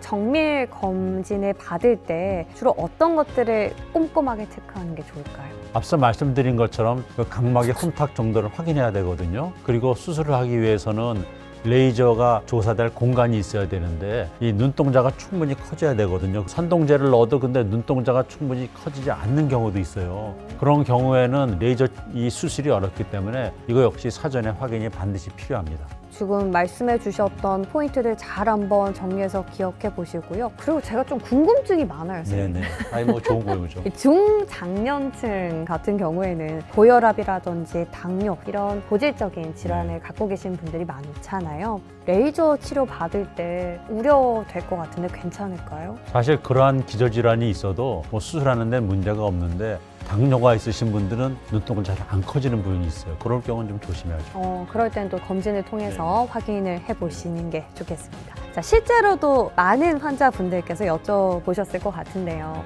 이 레이저 백내장 수술을 받으면 노안이라든지 시력 교정의 효과도 함께 기대해 볼 수 있을까요? 그래서 이게 노화로 인해서 백내장도 생기고 또 노안이 생기고 같이 오는 수가 많이 있습니다. 그래서 개인의 눈 상태나 원하는 시력 상태에 따라서 다르지만 노안과 백내장을 같이 교정할 수는 있거든요. 네. 네. 근데 노안 교정을 위해서는 특별히 이제 노안 교정용 다초점 인공수정체를 상의해야 되는데 이건 이제 역시 반드시 전문의와 충분히 진료 상담 후에 결정하는 것이 필요합니다. 맞습니다. 모든 전문가와 상의를 하는 게 중요한 것 같습니다. 그리고 뭐 모든 수술이 그렇겠지만 수술을 받고 나서 그 후에 어떻게 관리를 해 나가느냐에 따라서 환자분들의 예후에 큰 영향을 주기도 하는 것 같은데요. 레이저 백내장 수술을 받으신 환자분들께서 특별히 주의하거나 관리해야 하는 그런 것들이 있다면요. 레이저 백내장 수술이라고 해서 일반 백내장 수술과 사실 주의점이 크게 다르지는 않습니다. 수술 직후에는 감염에 주의하셔야 되고 또 눈이 안정화되기 전에 염증이 생기는 것을 방지하기 위해서 수술 후에 한 2주에서 4주 정도는 집중해서 무언가 주시하는 일은 조금 자제하는 것이 좋습니다. 공부하시는 분들이나 책 많이 읽으시는 분들은 조금 고려를 해보셔야겠네요. 자, 지금까지 레이저 백내장 수술에 대해서 알아봤습니다. 선생님, 마지막으로 우리 환자분들께 꼭 전하고 싶은 말씀 끝으로 한번 들어볼게요. 백내장은 많은 중장년층 환자분들에게 갖고 있는 질환인데요. 사실 백내장이라는 건 무조건 수술해야 되는 것은 아닙니다. 자기가 일상생활에서 불편을 느끼고 그러면 병원에 내원하셔서 수술 경험이 충분한 전문의와 상의한 뒤에 하는 게 좋지만 자기가 생활하는 데 아무런 문제가 없다면 꼭 수술해야 되는 건 아니니까 이 역시 숙련된 전문의하고 상담한 뒤에 수술을 결정하는 것이 필요하겠습니다. 맞습니다. 정확한 검진 그리고 전문의와의 상담 이 두 가지 키워드 꼭 기억하시기 바라면서 이번 영상은 우리나라 백내장 수술 권위자이시죠. 차흥원 선생님 모시고 함께 레이저 백내장 수술의 특징 그리고 이모저모에 대해서 이야기 나눠봤습니다. 백내장 수술을 고민하고 계셨던 분들 또 일반 백내장 수술과 레이저 백내장 수술이 어떻게 다른지 궁금하셨던 분들께 많은 도움이 되셨길 바라면서 저희는 오늘 여기서 인사드릴게요. 여러분의 눈 건강 해피아이 김한과 병원이 함께합니다.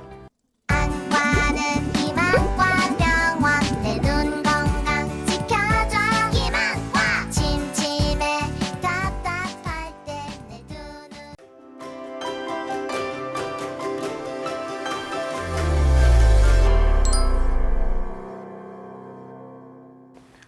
예, 안녕하세요. 저는 김한과병원 각막센터의 김국영이라고 합니다. 제가 오늘 소개시켜드릴 건 저희 김한과병원에도 이제 최신 레이저 백내장 수술 장비가 도입이 돼서요. 환자분들께서 이용하실 수 있게 되었습니다. 레이저 백내장 기기에 대해서 이제 많이 생소하시거나 이미 아시는 분들도 많이 있을 것 같은데요. 어떤 건지 오늘 이 시간을 통해서 간단하게 좀 설명을 드리도록 하겠습니다. 레이저 백내장 기기란 뭐냐면 백내장 수술을 하는 동안에 원래 기본적으로 저희가 생각하는 수술이라고 하는 게 어떤 조직을 자르고 절개를 하고 제거를 하고 봉합을 하거나 마무리를 짓는 게 일반적인 저희가 알고 있는 수술 단계인데요. 백내장 수술도 굉장히 유사합니다. 물론 하는 부위가 눈이고요. 눈에 백내장 수술을 할 때 이제 백내장이 생기는 부위는 사람 눈의 검은 자 뒤쪽에 있는 안경 렌즈가 하나씩 들어가 있는데 수정체라고 하는 렌즈고요. 원래는 투명해야 합니다. 근데 연세가 드시는 과정에서 그게 이제 하얗게 혹은 노란색으로 이제 변색이 되면서 혼탁해지는 상황이 벌어지는 걸 저희가 아는 백내장이라고 하는 것이고요. 그다음에 수술은 당연히 그 안에 있는 혼탁해진 수정체, 안경 렌즈를 제거를 하고 그 안에 그 역할을 대신할 수 있는 인공수정체를 넣는 게 현재 저희가 알고 있는 백내장 수술입니다.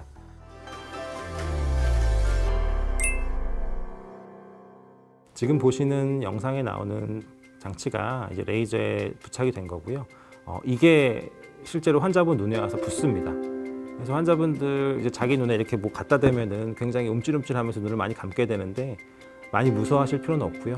저희가 눈을 이제 개안기로 벌리게 되고 눈에 흡착이 되는 과정이라서 그나마 이 레이저 백내장을 할 수 없는 경우라고 하면 이게 눈에 안 들어가는 분들인데 사실 그런 분들은 거의 없습니다. 그래서 너무 안검하수가 심하신 분이라든가 그런 분이 아니라면 이 과정을 다 경험하시고 겪으실 수 있기 때문에 내가 혹시 이 레이저 백내장을 못 받는 눈은 아닌가라는 걱정은 일단은 접어두셔도 될 것 같습니다.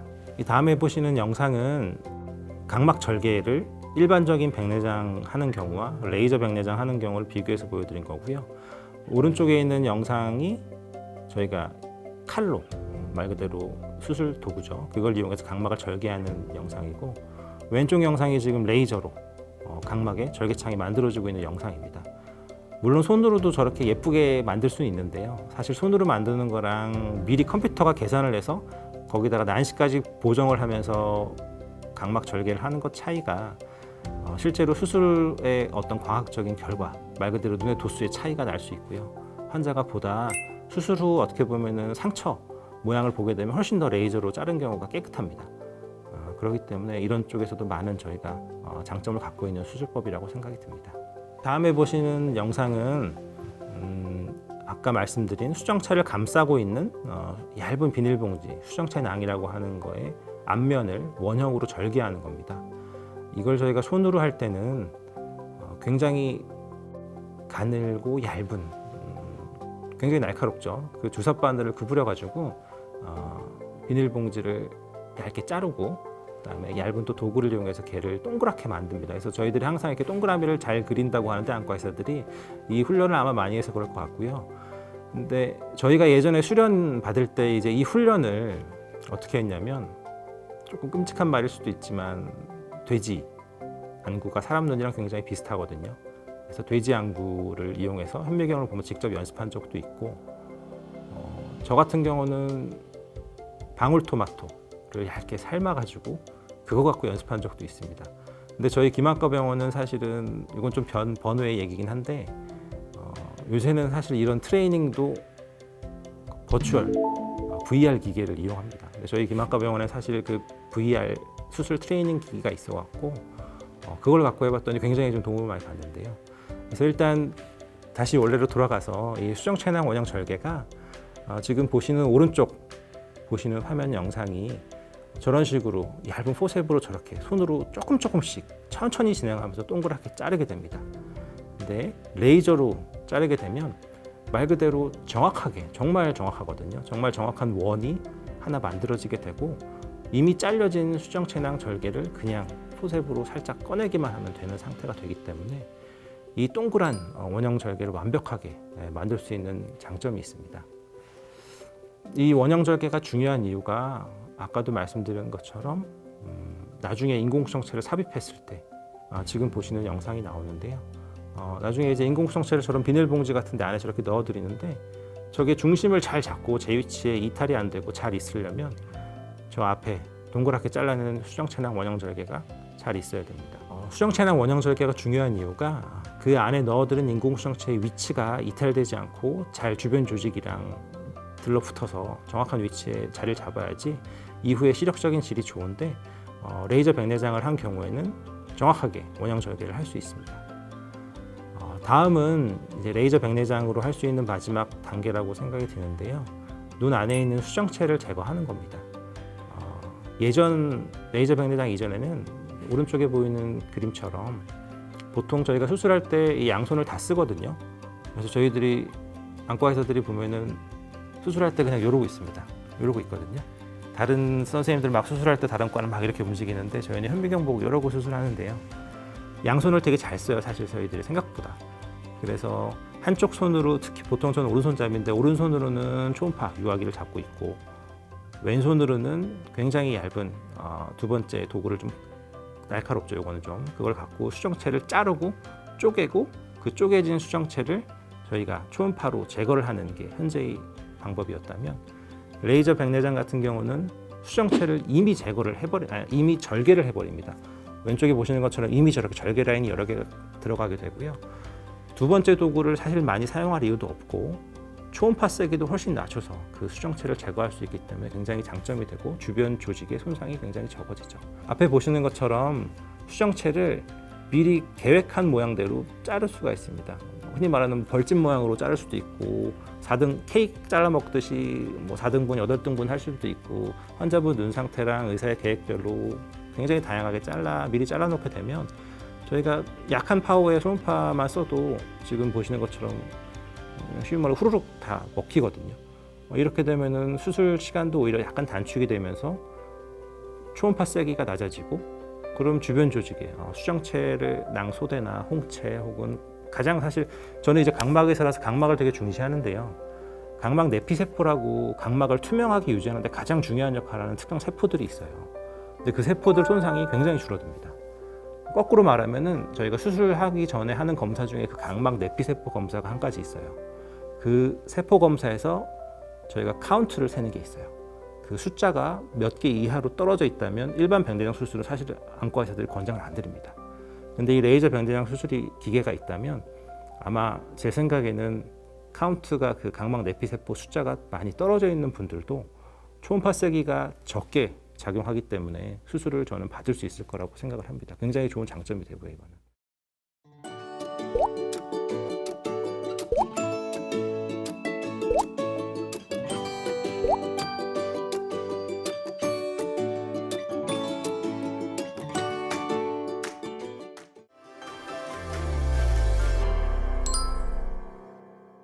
지금까지 영상을 보면서 레이저 백내장 수술에 관해서 간단히 소개해 드렸는데 이렇게 환자분들이 잘 이해하실 수 있었는지 좀 그렇고요. 좋은 정보를 많이 얻으셨으면 좋겠습니다. 그리고 저희 레이저 백내장 수술에 관해서 조금 더 자세한 정보라든가 상담을 원하시는 분들은 여기 아래에 저희 김한과병원 홈페이지가 안내되고 있으니까요. 이쪽에서 더 많은 정보를 얻으실 수 있을 것 같고요. 영상을 보시면서도 막 이제 궁금한 게 생기시면 여기 밑에 영상 아래 댓글을 달아주시면 저희가 확인 후에 답변을 좀 드릴 수 있도록 하겠습니다. 이상 마치도록 하겠습니다. 감사합니다.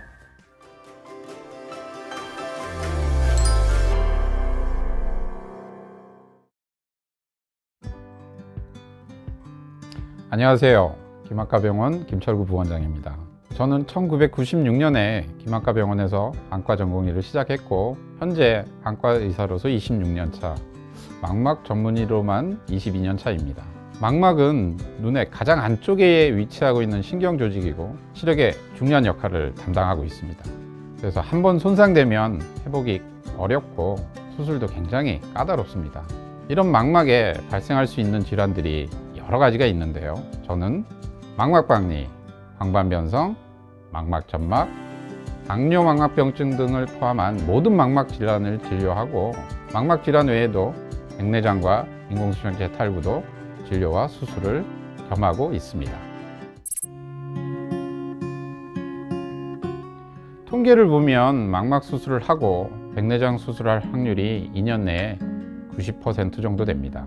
그래서 60대 이후 망막 수술을 하는 경우 보통 망막 수술과 백내장 수술을 동시에 하는 경우가 많이 있습니다. 또한 망막 수술을 하고 난 후 환자의 백내장 수술은 일반 백내장 수술과는 조건과 난이도도 모두 많이 다릅니다. 가장 큰 차이점은 망막 수술, 즉 유리체 절제 수술을 받은 환자에게는 유리체가 없다는 것이죠. 백내장 수술은 눈 안에 혼탁해진 수정체를 제거하고 대신에 인공수정체를 삽입하는 수술인데 수정체 뒤에 수정체를 받쳐주던 유리체가 없으면 수술 중 수정체가 뒤로 밀리거나 눈이 매우 꿀렁꿀렁해져서 수술하기가 매우 어려워지거든요. 예를 들면 간단한 책상 위에서 종이에 글씨를 쓰는 것보다 포공의 종이에 글씨를 쓰는 것이 훨씬 어렵잖아요. 이런 망막 수술로 발생한 백내장 수술의 경험이 많지 않은 의사는 또한 당황할 수도 있습니다. 그래서 망막 환자분들의 경우 백내장 수술의 경험이 많은 의사나 아니면 망막 수술과 백내장 수술을 모두 할 수 있는 망막 전문의에게 수술받는 것을 추천드립니다. 네, 하고 있습니다. 그 중에서도 까다롭고 위험도가 높아 숙련도가 필요한 합병 백내장이나 외상 백내장, 그리고 백내장이 아주 많이 진행된 과숙 백내장 같은 경우 수술 중에 문제가 발생할 가능성이 매우 높습니다.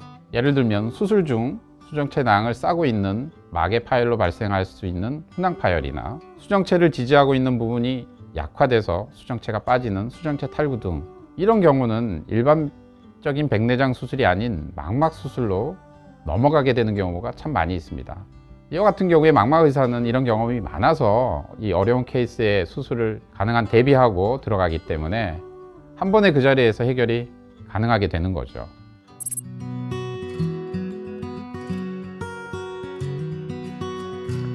망막 전문의가 되고 나서 처음에는 아침 7시부터 저녁 7시까지 하루 종일 수술하는데 저는 크게 힘들게 느껴지지 않더라고요. 게다가 망막 수술은 고도의 집중력이 요구되는 수술인데 아마도 제가 좀 소위 말하는 소질이 좀 있었던 것 같습니다. 그리고 무엇보다 제가 수술한 환자의 결과가 좋을 때 느끼는 그 보람과 기쁨은 사실 어마어마합니다. 그런 것들이 원동력이 돼서 열심히 하다 보니까 어느새 수술을 많이 한 의사가 되어 있던 것 같습니다. 또 그러다 보니 자연스럽게 주변에서 알아주시고, 감사하게도 또 환자분들도 찾아주시고, 주변에 있는 동료 의사들도 저를 믿고 환자를 의뢰해주고 계십니다. 후배들도 좀 어려울 것 같은 케이스는 저에게 부탁하기도 합니다. 그리고 저희 김안과 병원에 있는 닥터스 한 라인이라고 해서 안과의원에서 치료하기 어려운 환자를 의뢰받아 저희 병원에서 치료하는 협력 시스템이 있는데, 이를 통해서도 많은 의뢰가 들어옵니다. 한 번은 제주도에서 환자분이 오셨는데 제주도에 계신 어느 의사분이 저한테 의뢰를 하셨더라고요. 저와는 사실은 개인적으로 일면식도 없는 사이였는데 다행히 수술의 결과가 나쁘지 않아서였는지 그 후로 해결이 안 되는 어려운 케이스는 저에게만 보내고 계십니다. 아무래도 많은 수술의 경험이 있다 보니 수술 성공률은 높은 것 같습니다. 물론 항상 좋은 결과를 낼 수는 없죠. 하지만 치료의 결과를 최대한 좋게 만들 수 있도록 최선을 다하는 게 저의 일입니다. 먼저 수술 시간을 단축할 수 있게 됩니다. 대부분의 수술은 길어질수록 환자에게는 좋지 않거든요. 부작용의 위험도 커지고 또한 수술 후 회복도 느려질 수 있습니다. 두 번째로는 경험에서 오는 판단력이 높아지죠. 예를 들어 망막 점막 수술을 할 때 망막 앞에 있는 막을 벗겨내야 하는데 망막에 손상 없이 벗겨내야 합니다. 그러려면 가장 유착이 작은 부분을 찾아서 가능한 한 번에 벗겨내는 것이 중요합니다. 그리고 무조건 많이 벗긴다고 좋은 것도 아니고요. 또 반대로 너무 적게 벗겨내도 수술의 효과가 떨어지고 재발의 가능성도 높아지게 됩니다. 당뇨망막병증에서 유리체 절제술을 시행하는 경우에도 유리체와 증식막을 얼마만큼 깨끗하게 제거하느냐의 문제는 사실 전적으로 의사의 판단에 달려 있습니다. 만약 유리체를 너무 많이 남겨놓으면 수술 후 증식막이라는 게 다시 자랄 수 있고요. 그래서 눈에 피가 날 수도 있습니다. 반대로 너무 깨끗하게 제거한다고 욕심을 내서 무리하게 제거하다 보면 예기치 않게 망막을 손상시킬 수 있습니다. 근데 이런 경우의 것들은 교과서에 나와 있지 않고 사실 또 환자의 상태마다 다르기 때문에 정확한 기준이 없습니다. 이때 중요하게 작용하는 게 의사 개인의 경험에 의한 정확한 판단인 거죠. 사실 처음에 수술할 때 이 수술을 하는 게 맞는지 아닌지 그런 거에 대한 고민이 길었는데, 이제는 환자를 위해 하지 말아야 할 수술이 보인다라고나 할까요? 하지 말아야 할 수술은 이런 거죠. 돈은 돈대로 들고 환자도 고생은 고생대로 하는데 수술하고 나서의 시력에 안 좋은 결과가 예상되는 수술이죠. 그래서 저는 수술 전에 제가 하는 수술이 환자에게 도움이 될지 안 될지 먼저 판단합니다. 또한 눈 상태뿐만 아니라 환자의 나이, 경제적인 사정, 그리고 환자분의 라이프 스타일, 그리고 환자의 수술의 결과에 대한 기대치 등을 같이 고려합니다. 그래서 이를 종합해서 수술이 도움이 안 될 것 같은 경우엔 일단 설명을 드리고 환자와 많은 얘기를 합니다. 그리고 마지막으로 아무래도 경험이 많다 보면 수술 중간에 위기 상황이 생길 때에도 평정심을 유지하고 빠르게 대처를 할 수 있게 됩니다. 사실 눈 상태가 안 좋고 수술이 어려우면 의사도 환자도 수술로 기대치가 낮은 것이 사실이잖아요. 그런데 반면 누가 보더라도 별 문제 없을 거라고 생각했는데 수술 중간에 예상치 않은 문제로 결과가 안 좋게 되는 수술이 사실은 제일 어렵습니다. 그렇기 때문에 의사들은 수술 중에 한시도 긴장을 놓을 수가 없습니다. 6년 전으로 기억하고 있는데요. 망막박리 환자를 제가 7번에 걸쳐 수술한 적이 있습니다. 저도 정말 드문 케이스인데요. 처음에 오셨을 때 사실은 수술을 권해드렸지만 환자분 개인 사정으로 수술을 못 하셨어요.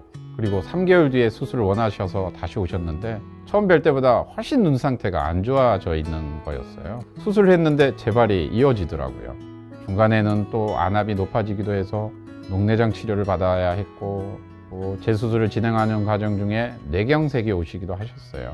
결국 7번에 걸쳐 망막 수술을 했는데 결국 이제 성공을 했죠. 근데 사실 그 중간에 저도 많은 부담이 돼서 속으로는 포기하고 싶었던 마음도 사실은 있었습니다. 근데 하지만 저 아니면 이분이 다른 곳에서 어디서 치료를 받으실 수 있을까 하는 생각에 끝까지 포기할 수 없었죠. 결국 망막이 안정되었을 때 환자분에게 너무 감사했습니다. 중간에 저를 못 믿고 사실 다른 곳으로 가셨을 수도 있는데 저를 믿고 끝까지 맡겨주신 거니까요. 사실 망막 수술이라는 게 까다롭고 고도의 집중력을 요합니다. 그 이유는 시력과 가장 가까이 연관되어 있는 부분이기 때문이죠. 수술을 하는 사람 입장에서 매번 쉽지 않고 막중한 책임감을 느끼는 것도 사실입니다. 그래서 망막 질환을 겪고 있는 환자분들은 전쟁을 치르고 있다고 저는 생각해요. 그리고 저는 그 전쟁에 임하는 마음으로 수술에 들어가고요. 특히 저희 병원에서는 다른 병원에서 치료하기 어려워하는 환자분들이 많이 오십니다. 이 환자들을 내가 수술하지 않으면 다른 데서 수술을 받을 수 없겠구나 하는 그런 마음가짐으로 진료와 수술에 임하고 있습니다.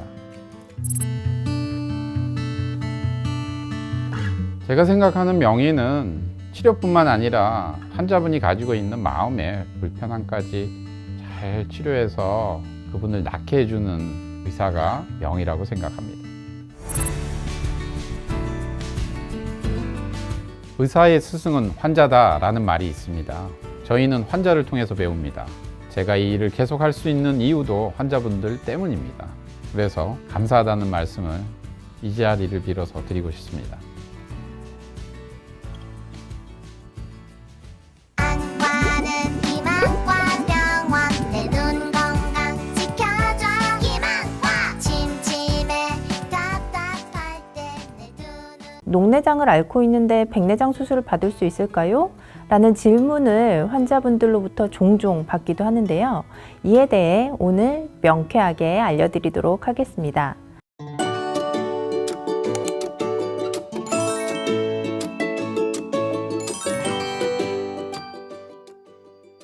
안녕하세요. 기만과병원 녹내장센터 전문의 정종진입니다. 녹내장과 백내장은 많은 분들이 알고 계시고 또 그만큼 수술도 많이 받으시는 대표적인 안질환입니다. 그렇다 보니 녹내장을 앓고 있는데 백내장 수술을 받을 수 있을까요? 라는 질문을 환자분들로부터 종종 받기도 하는데요. 이에 대해 오늘 명쾌하게 알려드리도록 하겠습니다. 이 질문에 답을 하기 위해서 먼저 녹내장과 백내장에 대해 이해하고 넘어가는 것이 좋을 것 같은데요. 우리 눈의 시신경은 눈으로 들어오는 빛을 뇌로 전달을 하고 시야를 볼 수 있게 하는 역할을 하는데요. 녹내장은 이 시신경에 장애가 생겨서 시야가 좁아지고 방치할 경우에는 결국 시력 상실로 이어지게 되는 안질환입니다. 녹내장은 눈 내부의 압력, 즉 안압이 상승을 하고 이 안압에 의해서 신경이 손상되면서 발병이 되는 질환이고요. 백내장의 경우는 우리 눈에서 렌즈 역할을 해주는 수정체가 있는데 이 수정체가 혼탁해지면서 시력이 저하되는 질환입니다. 혼탁해진 수정체가 빛을 제대로 통과시키지 못하게 되면서 안개가 낀 것처럼 시야가 뿌옇게 보이게 되고 우리가 보는 시력도 떨어지게 됩니다. 제가 방금 설명드린 내용으로 어느 정도 이 녹내장과 백내장이 생기는 위치도 다르고 질환 발생의 원인도 다르다는 것이 좀 이해가 되실 것 같습니다. 조금 쉽게 제가 예를 하나를 더 들어드리면요. 우리 뱃속에 위도 있고 장도 있죠. 이런 위랑 장에 만약에 동시에 병이 있다고 생각을 해보실 때 우리가 위에는 수술을 해야 되는 경우가 있을 것 같은데 이때 위 수술은 할 수가 있잖아요. 이런 것처럼 녹내장을 앓고 있어도 백내장 수술이 가능하다고 생각하시면 조금 더 이해가 쉬울 것 같습니다. 녹내장과 백내장이 모두 있는 환자는 백내장 수술 시에 안압을 조절할 수 있는 미세 스텐트가 있는데 이러한 스텐트를 삽입하는 병합 수술을 함께 시행하기도 하는데요. 이러한 것은 수술 이후에 안압을 좀 더 떨어뜨리거나 현재 기존에 사용하고 있는 녹내장 안약의 개수를 줄여줄 수 있어서 녹내장 환자들이 치료를 보다 더 쉽게 하실 수 있는 데 도움을 줄 수가 있습니다. 또 일반적으로 백내장 수술을 시행하게 되면 기존의 안압보다 더욱 안압을 낮춰주는 효과가 있어서요. 녹내장 치료에도 도움이 될 수도 있다고 알려져 있습니다. 녹내장과 백내장이 어느 정도에 있는지에 따라서 치료 계획이 다르게 되는데요.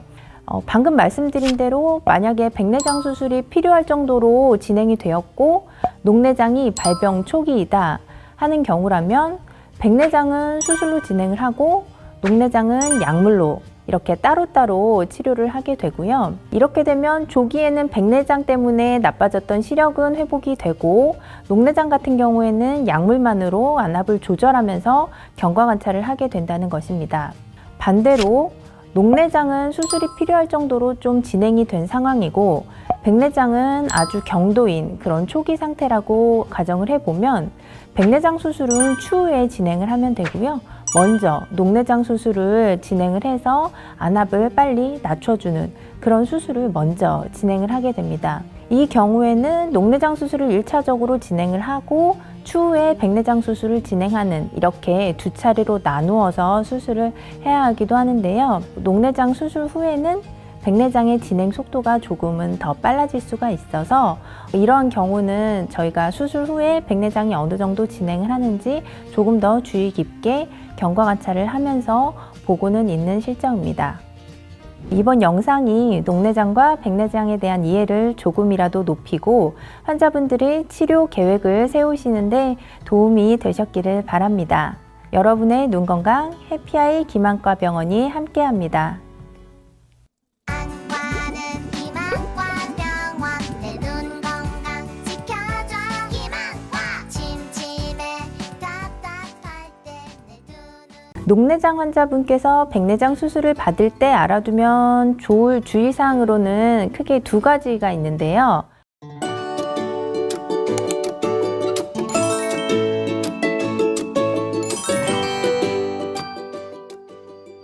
안녕하세요. 김안과 병원 녹내장 센터 전문의 정종진입니다.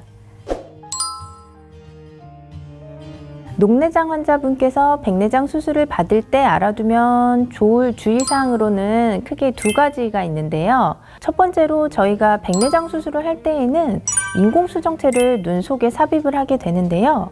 이 인공수정체의 종류를 선택하는 데 있어서 녹내장 환자분들한테는 조금 제한이 있습니다.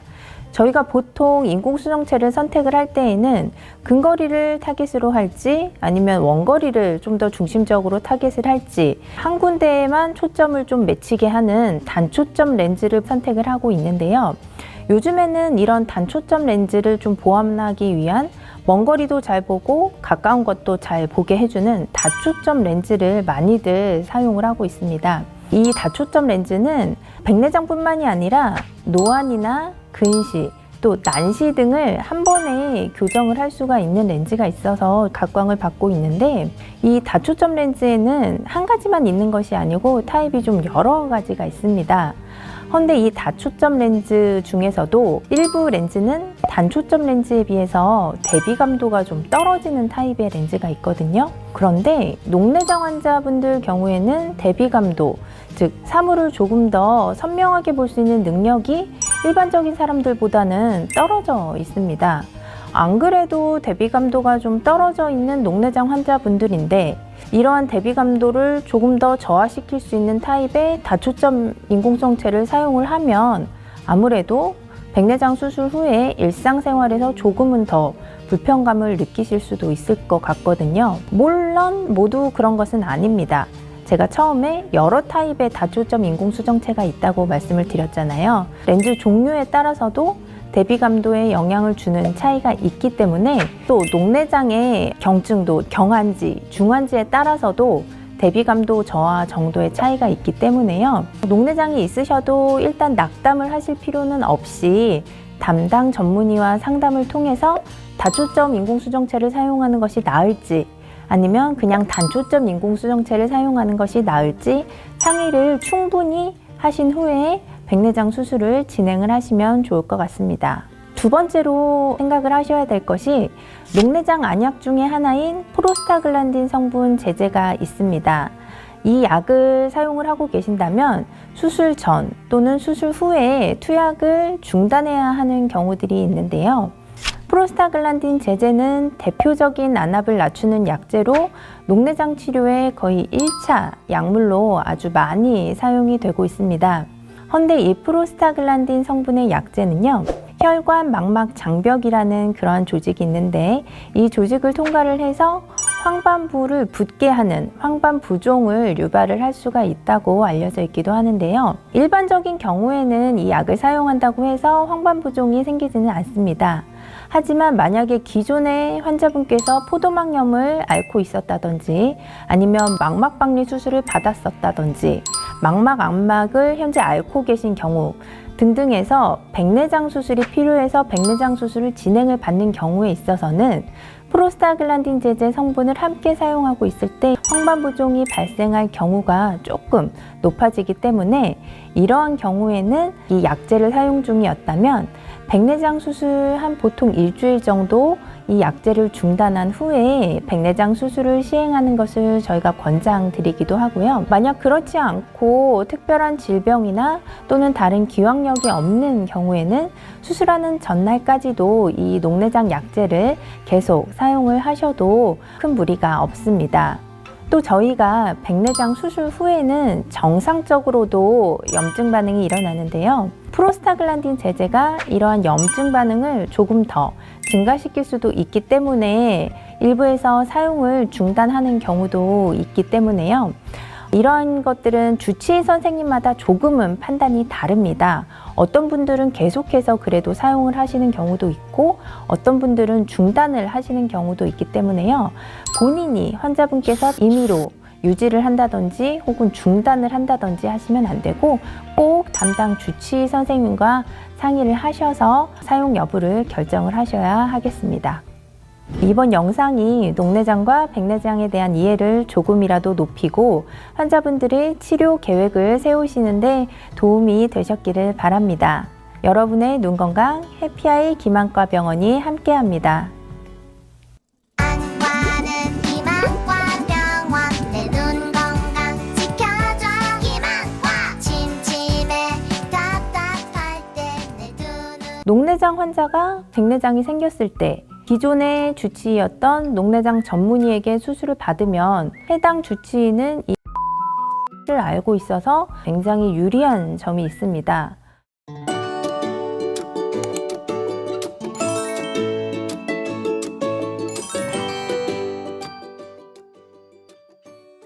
안녕하세요. 김안과 병원 녹내장센터 전문의 정종진입니다. 저는 녹내장 전문이지만 백내장 수술도 아주 많이 하고 있는데요. 가끔 백내장 수술을 위해 백내장 전문의를 찾아가셨다가 녹내장 전문의인 저를 소개받으시고 오시는 경우가 있어서 나는 백내장 수술을 해야 하는데 왜 녹내장 전문의를 소개받았지? 하고 좀 의아해 하시는 분들이 계십니다. 저희 김안과 병원에는 실제로 DHL이라고 하는 닥터스 핫라인이 있습니다. 이 DHL은 개원하시고 계신 의사 선생님들께서 저희 김안과 병원에 환자를 의뢰해 주시는 그런 시스템인데요. 이 DHL을 통해서 백내장 수술을 하시는 원장님들께서 녹내장 환자의 백내장 수술이 필요할 때 저희 병원의 녹내장 전문의들한테 의뢰를 해주시는 경우가 있습니다.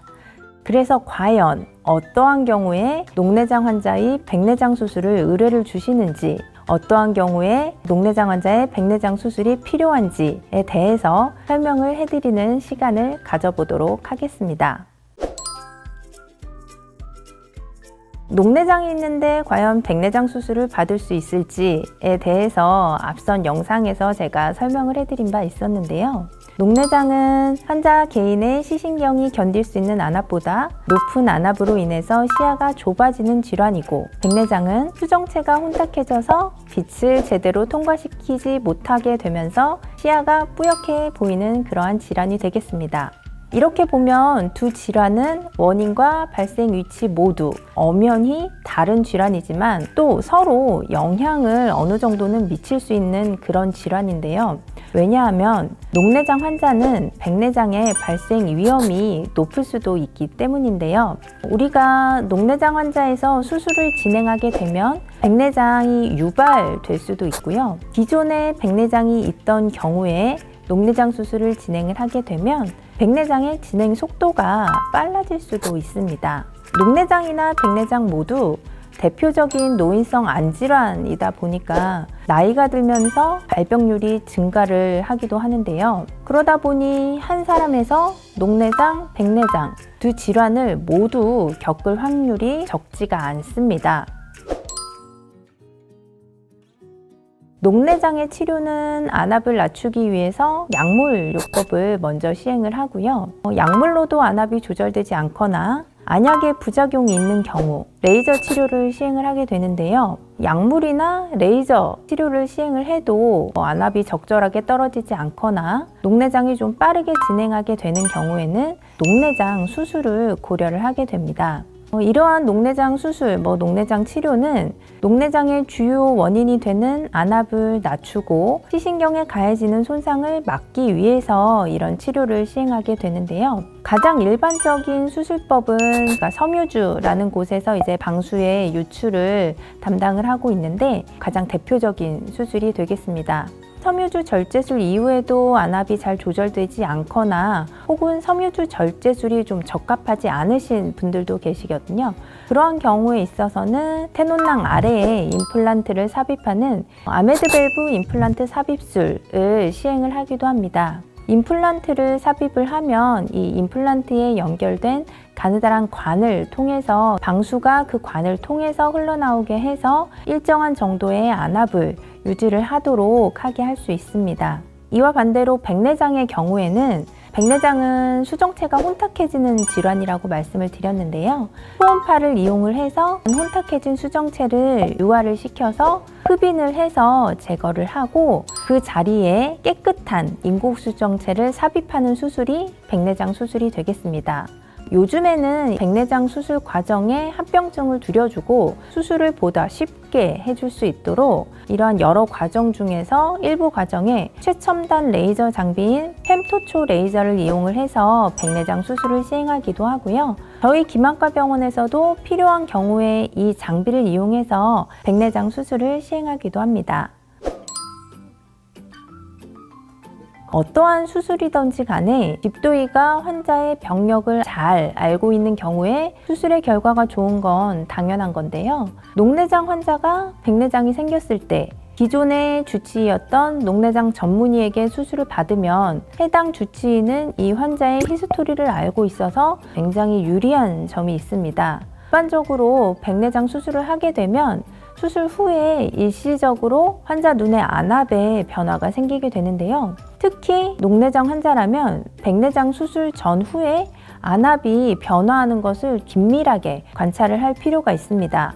이 환자가 수술 전에 안압이 조절이 꾸준하게 잘 되었었는지 아니면 안압이 조절이 잘 되지 않았었는지 이것을 확인하는 것이 매우 중요하고요. 또 수술 후에는 일반적으로 염증이 생길 수가 있는데 때에 따라서는 기존에 사용하던 녹내장 약을 변경한다든지 중단을 해야 되는 경우들도 있습니다. 또 특히 녹내장 종류가 여러 가지가 있는데 그중에 폐쇄각 녹내장이라는 것이 있습니다. 폐쇄각 녹내장 같은 경우에는요, 그러니까 백내장 수술을 해야 하는 공간 자체가 매우 좁아져 있게 되고요. 수정체를 잡아주고 있는 선모체 소대라는 그물 역할을 해주고 있는 조직이 있는데 이 선모체 소대의 기능이 약해서 수술이 더욱 까다롭고 어려운 그런 경우가 되겠습니다. 따라서 이런 폐쇄각 녹내장을 가지고 계신 환자분들이 백내장 수술 의뢰가 저희한테 좀 많이 들어오는 편이고요. 시야결손이 매우 진행된 말기 녹내장 환자분들이 계신데 이러한 환자분들 경우에는 수술하는 도중이나 또 수술 후에 발생하는 안압의 급격한 상승으로 인해서 시야결손이 더욱더 진행이 될 수도 있다는 그런 부담감이 있습니다.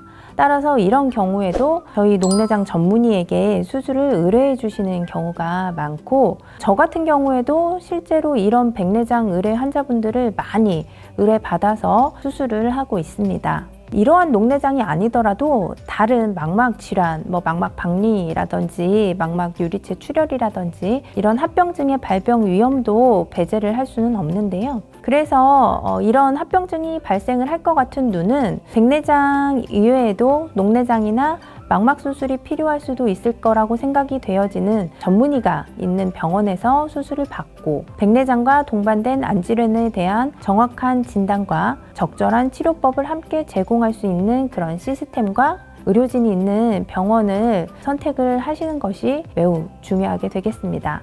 오늘은 녹내장 전문의에게 왜 백내장 수술을 의뢰를 하는지, 과연 녹내장 전문의에게 백내장 수술을 맡겨도 되는지에 대해서 제가 말씀을 드려봤는데요. 백내장 수술을 앞두고 계시거나 평소 다니시는 병원에서 궁금하신 점이 있으셨다면 이번 영상을 통해 도움이 되셨으면 좋겠습니다. 다음 영상에서도 녹내장 관련 여러 궁금증을 해결하는 내용으로 찾아뵙도록 하겠습니다. 여러분의 눈 건강 해피아이 김안과 병원이 함께합니다.